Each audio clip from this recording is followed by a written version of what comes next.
Welcome to Whores Talk Horror. We're not really whores. We just like wordplay. Hello, welcome to Whores Talk Horror. I'm Sharon. And I'm Mindy.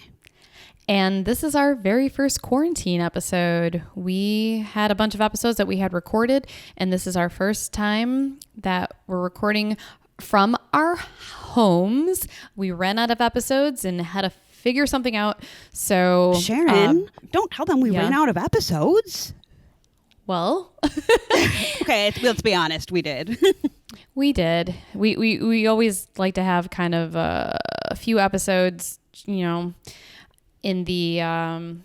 What do you call it? Yep. Thank you. A few episodes in the bank so that we're not recording and editing in one weekend. But yeah, we ran out of that, and then the world went crazy, and now we're both stuck in our houses. So Spencer and I are in our condo. Mindy's in her apartment. If this sounds like shit, we apologize. But it shouldn't sound like shit. I sound like shit. Sorry. This is just going to be a hodgepodge episode. We are going to be talking about what we've been doing since we've been quarantined, what we've been watching, some of the movies and TV shows. And Mindy, do you have anything, any fun surprises that you're going to add? Maybe.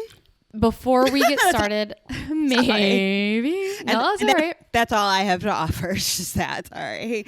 Mindy's not giving any spoilers away. She's saving it. Just keep going. Just keep talking. We don't know what we're doing. We're winging it. Totally winging it today. Just like life. Mostly winging it. I did want to mention something on a little more serious note. We don't usually talk about what we do for a living, but believe it or not, I am actually a nurse. And this is the first time that I've mentioned that, but I wanted to say that because there's been a lot of changes going on in the world since COVID came out. And I think now with the government telling us that we should all wear masks, as a nurse, I just feel like it's my responsibility to say that just because you're wearing a mask does not necessarily mean you are going to be safe. And this can create a false sense of security for some people. So I just kind of wanted to go over the do's and the don'ts of why they're saying we should wear masks now, why before they were saying we shouldn't, because obviously we're learning new information about this virus every single day from doctors and scientists, and my family has been asking me a lot of questions about the purpose of wearing masks now. So I did a little research. I've been paying attention since the very beginning, being in the healthcare world, because I need to know what's going on. But this information comes from NPR and also Time Magazine. Basically, the argument for why they're telling everyone that they should wear face masks now is based on what scientists have learned about the virus since they started studying it. We now know that up to 25% of people who become infected with COVID-19 are asymptomatic, meaning they show no symptoms at all or maybe only mild symptoms. What this means is that there's no good way to know who's infected and who's not infected. So if you're going out in public, you need to be responsible because you can be carrying the virus and inadvertently shedding the virus every time you talk with someone such as your grocery store clerk or your friend on the street. And if asymptomatic people start wearing face masks, then it can be helpful to reduce the transmission in the community. But if you are going to wear a mask, you need to know the proper way to wear a mask. And a lot of people are making homemade masks now, and they may not be effective if they're not constructed and handled properly. You can go online and you can do a Google search on the proper materials to make these masks. I'm not going to get into all that information now, but if you don't wear a mask properly or if it doesn't fit properly, it's going to be less effective or ineffective. One of the main things is that you have to discard the mask if it gets damp or moist. Damp or moist, even condensation from just breathing can make the mask damp, and dampness, as we all know, is a breeding ground for pathogens. So if you have a homemade mask, make sure you wash it often. Otherwise, if it's a disposable mask, like a surgical mask, you need to throw that away after you use it. You cannot be reusing it, which brings me to my next point about surgical masks. Surgical masks don't actually filter or block very small particles in the air transmitted by coughs or sneezes. So they'll protect you to a point, but you need to be aware that if you're wearing this is not the same as an N95 mask, which blocks 95% of all the particles in the air, including very small particles. Not all of them, but most of them. So you need to do your own research, basically, is what I'm saying. And Mindy, did you have a point that you want to make? I actually have a question. You mentioned making your own mask, or obviously there's the ones you can buy if you can find them right now. Is one more effective than the other, like the store-bought ones? Or if I just make a homemade one and do it correctly, is that good enough? What would you suggest? If you can even find masks in the store right now, they're saying basically the tighter woven the fabric, so a higher thread count, cotton mask. If you're making your own, it should be at least like double folded, and you should probably put something in the middle, like they were suggesting flannel or batting material. The more layers, the better, I guess. Because it has more stuff to go through. Yeah. If you're just going to tie a bandana around your face once, that's probably not going to be super effective. Or using like t-shirt material, definitely nothing knit, like a knit scarf that has huge holes in it. That is not going to be very effective. So I would not recommend doing that. But you can Google all of this, people. I just wanted to make a few quick points about what you should do and what you should not do when you're wearing a mask, because I've been going out, for walks, runs, bike rides every day. I see people just on the streets wearing masks. Obviously we have to go to the store and pick up essentials at least once a week. And I just see everyone wearing a mask now, but not everyone knows how to, I guess, effectively wear a mask. So if you're not used to wearing a mask, it could be very uncomfortable for a lot of people, and a lot of people are going to be constantly touching their faces. So if you're in the grocery store and you're handling a shopping cart and you're taking items off the shelves and COVID happens to be on a surface that you touch and you're constantly adjusting your mask, don't do that. Don't touch your face when you're wearing, you shouldn't be touching your face anyways. We've all been told this, but don't be adjusting your mask, because you can transfer that virus from a hard surface, put it on your mask, and you can be directly breathing in that virus. I already mentioned, about your mask being moist and having to discard that. You should still constantly be sanitizing your hands, washing your hands regularly when you're wearing a mask, and you should still be staying 6 feet away from people in public.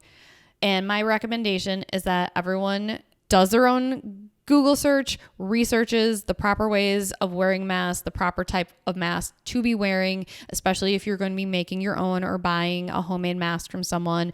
There's YouTube videos on how to properly put on a mask. If you are one of those people who gets an N95 mask, you need to make sure it's properly fitted to your face. And you also need to know how to properly remove masks as well. In nursing school, nurses and doctors, we get trained on how to properly wear PPE, which is personal protective equipment. We learn how to put it on properly, how to make sure it fits properly, how to take it off properly. And there is like a specific order that you need to do if you're gowning up in full PPE. So anyways, I just needed to say this, because if I didn't, I wouldn't feel like I was doing my job as a nurse. But yeah, we are going to move on from this conversation. Sorry, just real quick. I do want to say about fitting properly.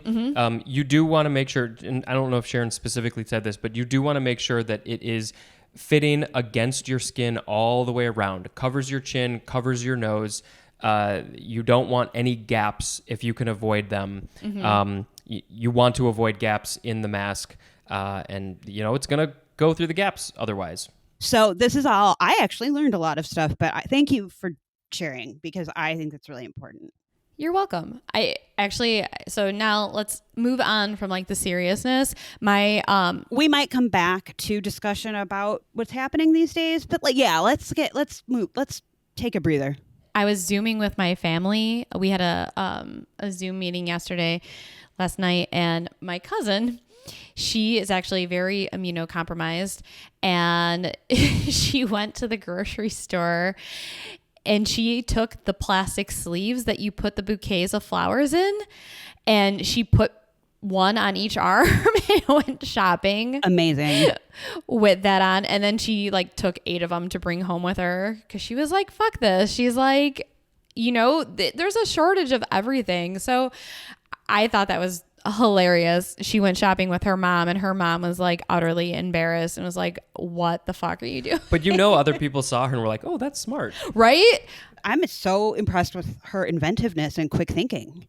I know. And she was like demonstrating on the Zoom meeting. While you were Zooming? While we were Zooming. I don't even know it with the proper. No, I like that one. When we were Zooming. Or this fucking app won't launch. That's what I use. That's what I call it a lot of times. But she just like pulled, she had the ones at home and she was like demonstrating. She just pulled it off in like one full swoop, and it just came off and super easy, and it was inside out. So all the germs were on the inside, and I was like, that is pretty genius right there. She is going to survive the apocalypse for sure. I hope so, because she's one of those people that gets sick constantly. So, but because of that, like, she's resourceful enough. I'm like genuinely blown away by that. That's awesome. I know. We're going to go to the stores now. We're going to see people with the plastic bouquet covers like on their heads and arms. Right before all the shit hit the fan, and I needed to get rubber gloves just to have around the house. And then I was out of masks. And so I got the last 2 boxes of those white generic masks, and they were all individually wrapped, and like this giant box of gloves. And then like the next day, nothing. Yeah, it's so hard to find stuff. Now I don't think those masks are going to work, but I do know now how to better prepare them. So just tape them to your face. That's what I was thinking. Just staple them, staple the sides into your face. But yeah, I was totally thinking that too. As you were saying that, I was like, shit, maybe I'll just use packing tape and like it'll hurt my face, but whatever. And before we get on to kind of what we've been doing since we've been stuck in our houses so much, I wanted to give a shout out to 28 Mile Distilling Company, which is in Highwood, Illinois, who we actually found a bottle of their hand sanitizer when Spencer ran to the store today.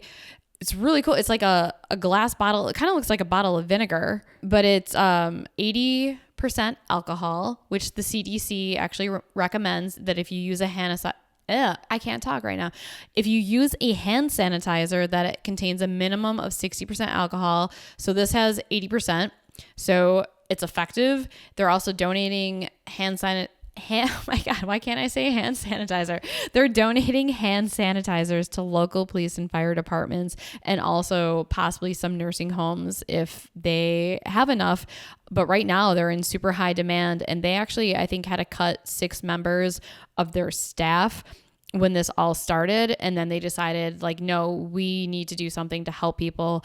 And so they ended up making hand sanitizer, and now it's in super high demand, and now they might need to add to their staff just to keep up with the demand. So fucking yeah, go 28 Mile Distilling Company. And I know a lot of other breweries and distilling companies now they're all like throwing their hats into the ring and being like, no, we all need to like step up and help out and help each other, which is like the one, I should say, very heartwarming, positive thing that has come out of this horrible pandemic, is just seeing how much goodness there is in the world, because we forget that a lot of times. We do. That's amazing. Sorry.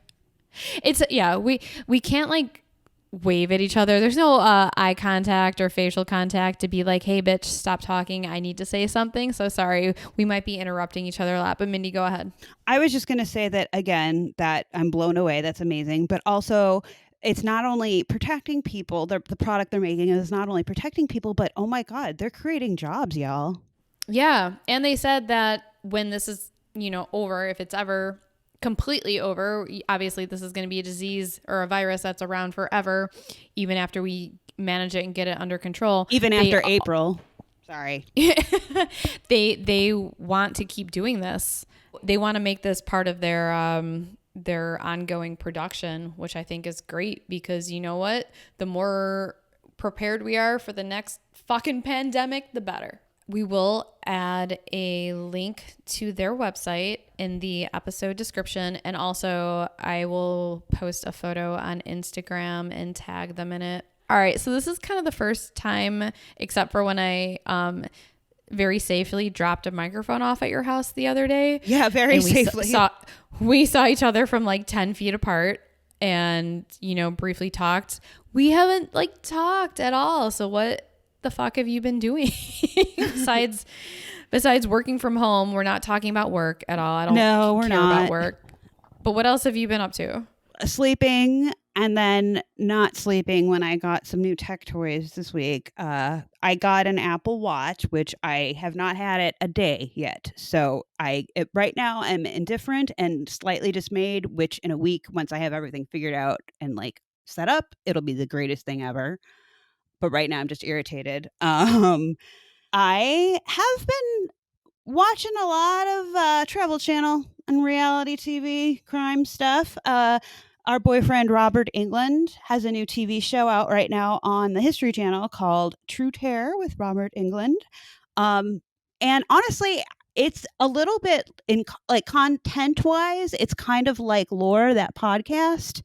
But with all due respect to Aaron Mahnke, because I love Lore, they did a little series for Amazon Prime with Lore, and I'm not super crazy about it. But Robert England's show talks about various historical ghost stories or weird shit that's happened in the U.S. from throughout history, and it's reenactments, but it's well done, and he's a fantastic narrator. Really good. And he's looking pretty good for himself because I don't know, he's getting up there. So that's been really exciting. And I'm glad just to see him anytime. So I'm glad he has a freaking show on every week. So Travel Channel, I want to say Wednesday nights, maybe check that out. I would give it a look. Yeah, that's been really fun. Sharon, what about a few other things too? But Sharon, what have you been doing? Yeah, we've been watching a lot of shit on TV. I've been trying to get outside of the house at least every day to either go for a run or a walk or a bike ride. And I usually stick to the middle of the street so that I'm not near anyone, because I'm also immunocompromised and I don't feel safe being near people. So yeah. It's bad enough that she has to be near me. Yeah. Well, Spencer just kind of smells, but I think he's safe. That's nice that you're bike riding, but in my neighborhood, people are still acting a little asshole-ish. I'm not going to say exactly where I live, but I couldn't ride in the middle of the street on my bike is all I'm going to say. So I'm kind of staying home for a while unless I absolutely have to go out because people are idiots. But that's awesome, though, that you got a bike. I want to see it in person someday. She's pretty. I got to pick a name for her. I just need other ways to get out of the house. Spencer and I and the two cats are stuck in 900 square feet. Maybe less than that, actually. Less than 900 square feet for it's been 2 weeks. 23 hours a day together, except for the times when we go out to for a walk or whatever.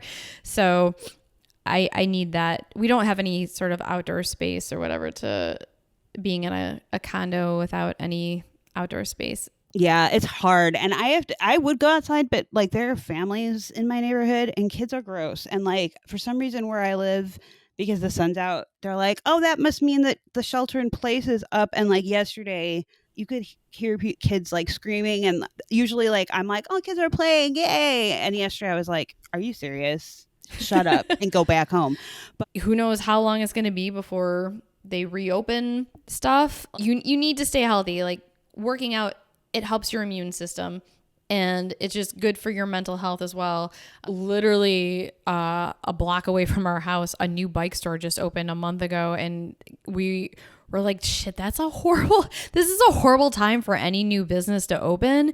I was like, well, let's just go over there and check it out. And we ended up going over there and ended up buying a bike from him. And Both of us. Yeah, Spencer did too. He had an old shitty bike that he took over there to get fixed up, and then him and I went on a bike ride, and it was too old and too shitty. Even a tune-up was like, he was like, no, I don't feel comfortable on this bike. His taint was raw. I thought you were going to say the guy at the shop took one look at it and was like, I'm not fixing this piece of shit for you. No, he actually fixed it up, and it looks really good, and it's for sale if anyone wants to buy it now, because we're just like, no, we can't. Aww. It was just, it's good if you want to go like a couple blocks, I guess. But if you want to get a workout and just really go far, this is not the bike for you. So like, don't go on like any, bike trails out in the woods or nothing on Spencer's bike? No, which is what we did. Oh my God. And then Spencer's like, oh my God, we got to switch. He's like, my taint is dying. And That's not exactly what I said, but close I enough. might be ad-libbing a little bit. Right. Sharon just likes to say taint. I do. That's amazing. Well, I did notice, Sharon, that while I appreciated your mask educational session, you did say damp and moist, which are like, my skin just crawled instantly. And I was like, you did that on purpose, didn't you? But I did not. But if I really wanted to fuck with you, I would have been like, if your mask gets damp and moist. A lot of people hate that word moist. You need to throw it away because a moist mask. Oh, come on. So actually though, maybe like everybody should buy a bunch of like always pads and like reverse tape them to their face. I don't know if they'd be able to breathe, but they collect moisture. So, yeah. They do. Oh my God. The blue stuff. I'm troubleshooting out loud here, people. Work with me. All right, let's get back to what we've been watching. So we both watched Zombieland Double Tap. Yeah, we did. And what did you think of it? I enjoyed it. I thought that it was very fun, and I really love those characters, and I think that's what made the first movie so good. So like getting to spend more time with them was just in general very fun. But I honestly think that the opening credits and the ending scenes, the credit scenes alone, were worth the ticket price, which is kind of impressive because that's a total of maybe 20 minutes in the movie. The rest of it was good and fun and whatever, but like they had some killer, no pun intended, moments that I screamed a few times from glee, which is something that I would never say, but it was true. I enjoyed it quite a bit. I do like the first one better overall in terms of like content wise, but I had a blast. I loved it. I agree. You guys? Yeah, we both liked it. We both, I think, liked the first one better. But yeah, this was a lot of fun. And the ending with Bill Murray was... I was going to say, I didn't know if I should say anything, but like... I think everyone who's a fan of this movie knows that he was going to be in the second one. So I didn't. And my colleague at work, hey, what's up, Molly? Because she listens, she texted me and was like, text me when you're done with the movie, but I mean like done like with the movie, like the credits are done. And I was like, oh, okay, post-credit scene, cool. I should have seen it coming. I don't know why I didn't, but at first I was like, wait, what is happening? And then, and I don't want to, I feel like I don't want to talk about it, but the more it progressed and then the Caddyshack song came on and I like damn near lost my mind. Like I was laughing so hard. And you know that Bill Murray was like, you don't even have to fucking pay me. I will do this myself. Like it was amazing. And then the opening scene with them in slow-mo going, where are we going to go? And the camera rolls up and they're in front of the White House and then fucking Master of Puppets comes on and they're like slow-mo sexy, like shooting the fucking zombies. Oh my God. It was so good. I heard that they actually tried to get that song for the first movie, but couldn't afford it. Or they wouldn't let them have permission, but then they got it for the second one. That's awesome. I really liked it, and I actually used the phrase "murrayed" in a sentence with my mom. Also, shout out to Rosario Dawson. I fucking love her. She's a badass. This movie's obviously been out for a while, but we are just getting around to watching it. So yeah, that's why we're talking about it now. So I don't think you've watched this one yet, but we watched Color Out of Space. Did you see that yet? I have not, but I do have. You need to watch it. I have. I want to talk about it with you. Well, I have. And I need to rewatch it. Sorry, I will stop interrupting you. Sorry.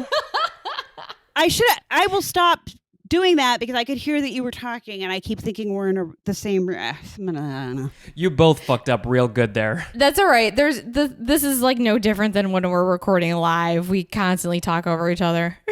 Fair enough, but I have a feline friend who watched Color Out of Space. A feline friend. I do, and she and her human had some things to say about it, which I may post as members only content on Patreon. The fuck are you talking about? Your pussy watched it? No, my well, you'll see. I'll maybe do an Instagram post, and you'll see. But I haven't seen it. But her human is a big Lovecraft fan and did see it, and he said it was okay, but he is one of those people that I asked him if he has a photographic memory, and he said no, but I don't believe him. He knows his shit about Lovecraft, so he was like, it was this, that, and the other, but he was just I don't know. He's kind of he said it was interesting, basically. So I'm curious to hear what you guys thought. Well, so Spencer, you actually did read the story, right? No. Oh, no. I found it, but I only read the first paragraph. I never actually got around to finishing it. Which one's the one that we talked about in our upcoming 2020 movies that's not? Because I thought it wasn't a story exactly, but it was based off of some of his work.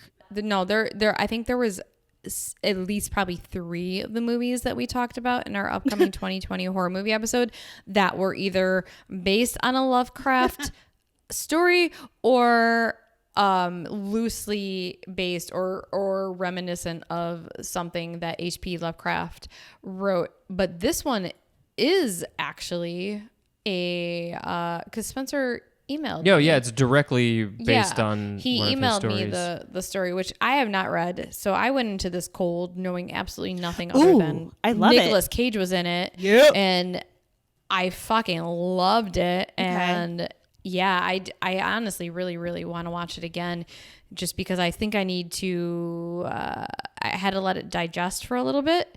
And now knowing what happens, I think I need to do a rewatch. So yeah, you should watch it so we can actually discuss it. Damn it. I was just about to say, oh my God, we should watch it. I'll come over. Fuck, I can't. All right. Maybe we can. You can't. Maybe we can watch it together over Skype or something so we can react together. I'm trying to find the post from that human. No, we don't need to do that. Okay. Because this is a movie that you kind of need to just, I think, watch and focus on. I don't want to be distracted by having Skype and me. I just is what you're saying. Yeah, that's no. I'm talking about Skype, Mindy. I don't want to be distracted by Skype. Mm-hmm. Not you. But I get it. No, I hear you. Speaking of Nicolas Cage movies, not horror related at all, but Spencer and I watched Moonstruck. Yay! What'd you think? Moonstruck was not at all what I expected it was going to be. What did you think, Spencer? Yeah, it wasn't really what I expected. Sort of, not totally. I had seen some clips, I think, when I was younger. I don't think I ever watched the whole movie. But yeah, I enjoyed it. I really liked it, but I also thought it was more of a drama. I don't know. It was way more silly. Yes. And ridiculous than I thought it would be. Because, it's this Oscar-winning movie or Oscar-nominated. I don't even know what it is. Well, that's what she won for. That's what she won for. Because right. That's the thing is I've always said, and it's whatever, if that's your thing, fine, but I'm just not a romantic comedies person except for Moonstruck, because it's actually technically, I think, considered a romantic comedy. But my parents and I quote that movie. That's just part of how we talk to each other every day. That's kind of weird. Well, I'll be saying something to my mom and it's a long story, and then I'll stop and she'll turn to my dad and be like, "What's wrong, Bob?" That's my dad's name. And he'll be like, "Oh, I'm confused." And I won't explain what that means because I think everyone needs to see this movie because I just love it. It's smartly written. I think the cast is ridiculously awesome. I'm so glad you guys saw it. Because it's a classic in my house, and it's just, I do love it. I think it's wonderful. It's still not my favorite Nicolas Cage. Like, I think Wild at Heart. This is how it originally came up, because I was like, Wild at Heart is my favorite Nicolas. Like, to me, Nicolas Cage in that movie is so Nick Cage, but when you add the levels of like violence with the levels of like romanticism that he shows to Lula, and just between like the scenes where he's like committing these horrible violent acts and then he's like singing Love Me Tender. Yeah. It just, oh my God, that movie that's one of my all-time favorites, but he's just so perfect. I never took that into account in his performance in that movie, which is weird because like my jam is sort of like that contrast between like what David Lynch does, like the beauty of the small town Americana and like the worst nightmare possible. And that's such a great example. I don't know why I never thought of it like that, but you're right. But I'm sorry, the whole I lost my head, I lost my like I love Nick Cage. He's a little bit more like an actual actor, like a good one in Moonstruck. I feel like but he also does the crazy shit really well. And then like Wild at Heart is this weird balance of the two that he does kind of master. You're right. Like that's all right. I get it. I see it. Yeah, I like it. I'm rethinking it. Maybe equal with Moonstruck for me. I'm glad you saw it because it's a family favorite. My mom will be so happy. Yeah, we needed a break from like all the fucking crazy shit, and I was like, all right, I just can't do another night of true crime or horror because shit's depressing enough. I was like, let's do an 80s night. I'm like, let's look at 80s comedies. So I like did a Google search of best 80s comedies, and Moonstruck came up. Really? I was like, fuck. I was like, Mindy has been telling us to watch this movie forever. I'm like, all right, we're watching Moonstruck. And then right after that, we watched Desperately Seeking Susan, which I don't even know how that came up in conversation, but somehow it did after Moonstruck. I think it was just on the list, and I was like, oh, Desperately Seeking Susan. I had never seen it. Yeah. And I was like, oh, well, we're fucking watching it now. We're watching it now or we're getting a divorce. You choose. I was like, let me put on my fucking jelly bracelets.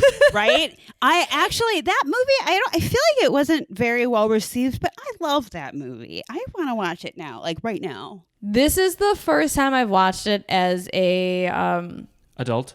A real adult. How did that work out? You know what? I never truly appreciated it. Really? Okay, good. I thought you were going to say it was terrible. No, it totally lived. You know what? Good. It totally lived up to what my memories of it were, and then some. Great. And also, Spencer's probably, he was laughing at me the entire time because every time Madonna came on the screen and did something, like the scene where she's like blow drying her pits in the bathroom, I was like, she's so fucking cool. Dude, and she's so cool, man. She's like running down the boardwalk on the car, like kissing her boyfriend. I'm like, that's just so fucking cool, man. Yeah. I'm like, she's so fucking cool. She is. And that's why I love that movie. Like when I was younger, I mean, we both did. And you obviously, we both, I think at some point dressed up as Madonna for Halloween. I'll have to find my pictures. Oh, and my picture is currently on the Instagram. It is, and it's awesome. I think I might have done it a different year from yours, but I'm missing a photo album that might be in storage. So I'll report back. But I'm glad it held up because sometimes those movies, like it breaks your heart a little when they don't. And speaking of movies that you've revisited as an adult, I don't know how old we were when we watched it, but we were young. And my mom just rewatched an 80s favorite of ours. And I was like, you know what? I really want to rewatch that too. And I did. And I had the same exact reaction. It was better. Also, I think we might have missed our calling, Sharon, but I rewatched, appropriately enough, April Fool's Day from the 80s with, I'm totally blanking on her name, but basically the chick from Valley Girl, the lead, with Nick Cage. Deborah Foreman. Thank you. Yes. But Nick Cage is the love interest in that. It comes full circle, baby. In Valley Girl. Yeah. In Valley Girl. Yeah. Not in April Fool's. Sorry. Yeah. Not in April Fool's. But, yes, as an adult, you'd appreciate things a little bit more and you get things a little differently than you did when you were little. But I was like, this movie totally fucking holds up. And I loved it every second of it. Oh, it's so good. Agreed. That's one of my favorite 80s movies. And I said to Spencer on the 31st. I was like, we have to watch April Fool's Day tomorrow. But we started watching American Horror Story 1984, and we got so sucked into it that on April 1st, totally forgot Wow. that we talked about watching April Fool's Day, and we just continued watching 1984. Really quick before Yep. you start talking about 1984, I feel like I need to give an explanation here, because I know you've said like, oh well, like you've watched other American Horror Stories, and I'm like, fuck. No, I haven't. Oh, I thought you watched like Hotel or something. But then before no. now. We're watching Hotel currently. No, Okay. yeah, when American Horror Story first started, I was like, this is right up my alley. I'm going to fucking love this show. And I watched like the first 3 episodes of the first season, and for some reason did not get into it. Never ever fucking watched another episode until Hotel. I watched the very first episode and then did not continue it. That was it. So I've seen like 4 total episodes of American Horror Story. Completely forgot that 1984 was something that I was like, oh, I actually might really, really like this episode or this season, because I'm obsessed with the 80s. Which is season 9 for those who care. And I was like, oh shit, I totally forgot that this was a thing. And I was like, this is going to be the next thing I watch. And we started it and we just binged it completely. It was so fucking good. But what were you going to say about American Horror Story? Just before you go because I do actually want to hear about it, because I might actually try this one, but I just need to put a disclaimer out there that my problem is, as a person, I think Ryan Murphy is probably a wonderful person, lovely, whatever, takes care of his pets, whatever. But like, I'm done. I can't with him. Who? Ryan Murphy, the show's creator. Ryan Murphy throws shit at the wall, and whatever sticks, the studios will literally just let him do, whether it makes sense or not. A lot of his stuff tends to go on way longer than it should, and I don't have the patience. So wait, does he abuse animals? Why did you mention his pets? I said he's probably a lovely person, and like in real life, he probably feeds his pets gourmet foods. Oh, Like, okay. I'm kind of done with his work as an artist. However, I do follow Billy Lord, Carrie Fisher's daughter, on Instagram, and I think she was she on Hotel, because I know she's in the new one, because she was talking about it. So far, we only have 3 episodes left of Hotel, and she is not in it. Okay, No, but she's in 1984, yeah. But Yeah. she's one of the main people in 1984. and I did have that reaction where I was like, maybe this is the one that I will actually give a shot, because I've had enough time away from Ryan Murphy's content. But Yeah, I don't know much about, what's his name? Ryan Murphy. But 1984 was recommended by one of our Instagram followers, Pacific Northwest Vegan. Rose, shout out to you. Thank you so much for the recommendation, because this was on my list of things to watch, and then I completely fucking forgot that this show even existed. But Mindy, I think you need to watch this ASAP if you don't have anything else that you're wanting to binge, because it combines like basically all the 80s horror movie tropes with some 80s serial killers like Richard Ramirez. Richard Ramirez is actually one of the main characters in this season. I don't want to hear too much. It has an amazing soundtrack, and that's all I'm going to say. And the actor that plays Richard Ramirez looks exactly fucking like him. And we're watching Hotel right now. We have 3 episodes left. I like Hotel, but not as much as 1984. And Richard Ramirez is actually in Hotel as well, is Eileen Wuornos and Jeffrey Dahmer and John Wayne Gacy.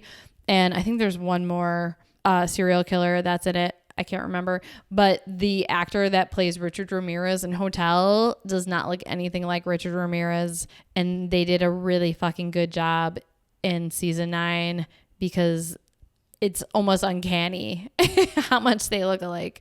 That's awesome. And honestly, like you recommended the TV show version of Scream, which I was like, what, really? And as you well know, I watched like 10 minutes and I was like freakishly texting Sharon like, oh my god, I love this, I'm freaking out. So I'll watch. I feel like I need to like do another caveat. While I'm done with Ryan Murphy's art, he does do a lot for equality and for women and for people in the lesbian, gay, bi. I'm sorry, I don't. There's a lot of initials and LGBTQ. Thank you. I'm not very good with acronyms. He does good things in the world. So in that respect, I do very much like him. This is maybe me making this up in my head, but he gets really big, awesome people to work with him. And I kind of feel like, and again, maybe this is me interjecting like my own fantasy into reality, but I think because he knows that like he can just get money and do whatever the fuck he wants. He uses that to then employ like Jessica Lange, who is a huge actress, but like hasn't done much in a while, and then came back to American Horror Story, or like, Kathy Bates, Lady Gaga. Yes, exactly. Or like give Billie Lourd, who I think should be working more than she does, like a huge role, or reference things from the 80s that like everybody should watch, like horror wise, you know what I'm trying to say. So he's a good person. I don't mean to offend, but I will, I think I'll check it out because you did me right with Scream. So I trust your It's judgment. very similar to Scream, I think. Well, in certain aspects, it's completely different in many other ways. I think the overall feeling that I had watching this, the last time I've watched a show that gave me that same feeling was Scream, but also because you're also an 80s lover like me, just the fucking soundtrack alone. And I'm sorry, one of the best lines of the season is, "You mean I don't get to kill Debbie Gibson?" Yeah, I was at work one day and randomly my phone goes off and Sharon texts me just like that because I knew she was watching it at the time. Like, that's really funny and partly offended because I loved Debbie Gibson when I was like 8 or 9. I still kind of love her today. I'm not going to lie, although I haven't listened to her new stuff. So I was like, hey, wait. Okay, that's pretty funny. Like, all right, I'll give you that one. All right, what else are you watching? You're like, shut up about Debbie Gibson, Melinda. All right, so Mindy, your homework assignment is to watch American Horror Story. Accepted. 1984. And I know both of us have finished The Outsider, so I'm not sure if we discussed our final impressions of it. I think I did a post about it on Instagram. Yeah. But what was your final impression of The Outsider? Loved it. As a whole, loved it. Yeah, Yep. I actually really like the ending too. Like, I was very satisfied. I'm pretty sure. Well, I mean, no, I shouldn't say I'm pretty sure. I always cry at everything, but I did cry at the very end. I thought it was great. Not all, but a lot of his endings for me are a little weaker than the story's beginnings and middles, and I kind of felt this way as a whole. I loved The Outsider. I did think, as a lot of people have been talking about, that the beginning of the series was way better than the ending. I definitely agree with that. And if you have not finished the series, I would definitely watch the credits of the very, very last episode. Yes, make sure you do that. But I feel like that they did that well too, because like they didn't give people enough time to walk away. Like, just watch it. But I was just really quickly going to add, I agree with you about Stephen King's endings, but for The Outsider, I do definitely like the beginning better than the ending, but I also feel like it was more of a whole picture kind of thing. So, but I would actually say that I was very delighted by how much I enjoyed the ending. I was not let down as I normally am by his. It didn't blow my socks off, but I did like it. It hit the right notes for me. And like I said, I sobbed like a baby. And then that ending scene happened. But yeah, I actually felt like this was one of his lesser letdown at the ending ones. I don't know how to say that, but I really enjoyed. So one of our listeners, Alexander Campo, what's up, Alexander?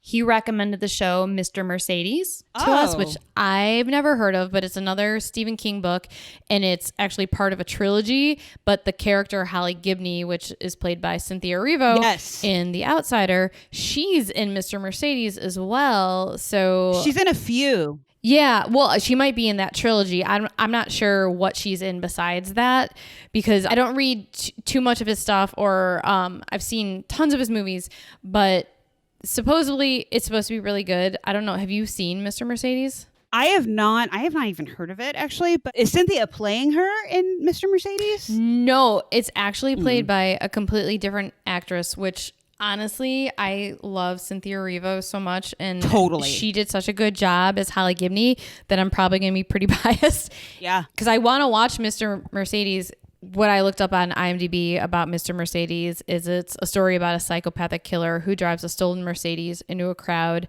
and a recently retired detective tries to bring him down. So sounds interesting. It's 3 seasons. It's kind of like near the top of my list of things to binge while, we're all quarantining. I'm probably not going to like this Holly Gibney as much as I like Cynthia Erivo's portrayal of her. Agreed. I kind of don't even want to watch it because I feel like I'm just going to go in prejudgy because like in the after bits, like, after each episode, like for the finale, I usually don't watch that stuff because it's just like HBO jacking off kind of, but like I did watch the last one, and when they go to interview her, she's like talking about what she was thinking about for Holly's moments during, I won't say if some haven't finished, spoilers, but like some of what happens in the finale, and I was like just sitting there not moving, like captivated just by her talking. I just think she's rad. Like, she's a great actress. She disappears into her roles. She's wonderful. And she has killer fashion sense. My God, woman. Really? Yeah. And she can sing. And I didn't realize that she wrote the song for Harriet. Well, so basically she and Lupita Nyong'o, they are either Cylons or superhumans, or both. They're both. They can do everything. And amazingly. I don't get it. I love them both. Anyway, proceed. All right. Well, this is going to conclude our, this is technically our second Hodgepodge episode, our first quarantine episode. And we just want to thank all of you for listening. And if you are able to subscribe to our Patreon, if you want to have access to early episodes or hear episode exclusives and receive cool gifts, but we understand this is a really, really tough time. Absolutely. For many, many people. So honestly, don't even fucking worry about it. Like, I feel bad even mentioning it. But you should follow us on Horse Talk Horror on Instagram because it's free. And, you can find links to our other streaming locations on Instagram, and you can check us out on our other social media sites on Twitter and Facebook. You can email us at whorestalkhorror@gmail.com. If you want to tell us any ghost stories, or you have creepy stories to share with us, or you don't want to recommend things for us to watch while we're stuck in our homes, we love hearing from you. We appreciate, as Sharon said, that things are tough right now. It's not monetary, but what you could do, which we would really love, is tell people about our podcast or write us a review on one of like your streaming service of choice. But iTunes, of course, is like the big one that everyone pays attention to. But good reviews or whatever would be great. Like, that would help us so much. And because we want to keep making this show, and we appreciate our fans. So that would be awesome. And it's also free to do. But thank you for tuning in and listening in these times, and stay safe. Good point, Mindy. And as always, thanks for getting creepy with us. Let's try that one more time. Did you forget our closing line? No, I said it. And I know, but maybe there's a delay. And as always, thanks for getting creepy with us. Okay. I think there's a delay. There is, because I can hear it just fine. I'm with you. Trust me, I am. But it probably because you're saying it on my end. I'm hearing you saying it a second after I'm saying it. I'm sure. So I can tell you that I'm hearing it in time, but it probably sounds awesome. All right, I'm gonna take out the headphone. Okay. All right, and as always, thanks for getting creepy with us.